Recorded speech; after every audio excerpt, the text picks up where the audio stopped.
question from 3 years ago till now. What's my calling? Yeah. And one time Christian told me, calling is about you do everything every day as if it's for God and not for man. Okay, that's a good starting point. It's a small step every day, right? Sure. But still, I don't know what to do. Yeah. Well, think about this. What's your past? Because our history, our past, is not purposeless. There's a reason for the family we were born into, the parents we had, the education we've been given, the situation we find ourselves in. Our past successes and our past failures are important. But don't forget that. Your personality. What is your personality? Because your personality was given to you by God. You don't have to change your personality. It's given. God designed you. He designed your personality because He wanted you just like you. Okay, so that's important to remember. So I look at my past. I look at my personality. You look at your past. You look at your personality. Then what are your skills? What are your talents? The things that you have, the natural ability that you just know is given to you. For me, I know that I can teach. I can coach. I've been doing it since I was 16, and I know it's just something I've never had to be trained to do. I just naturally do it. It's what I do. So that's given by God. Okay, so now I have my history. I have my personality. I have my talents. Okay, so these all begin to shape what's my calling.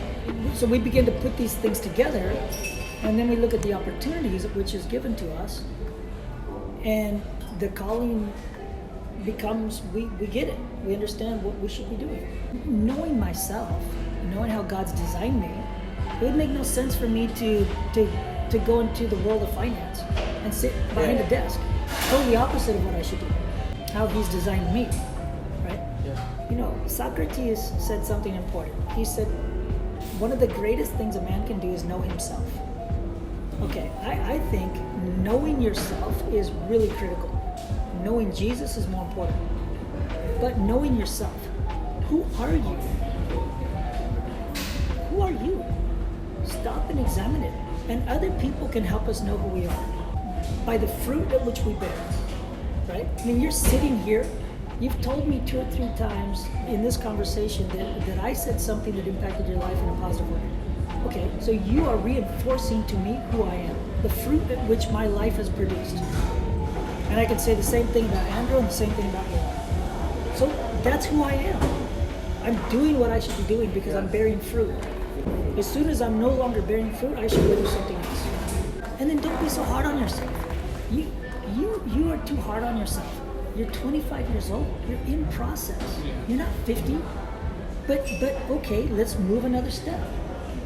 Who has God designed you to be? And what's the impact at which He wants you to have in this place?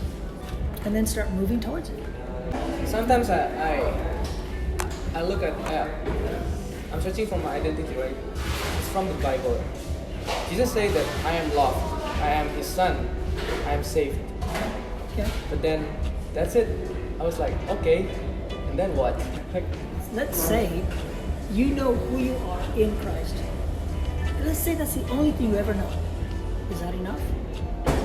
should be enough. It's enough. Yeah, pretty much enough.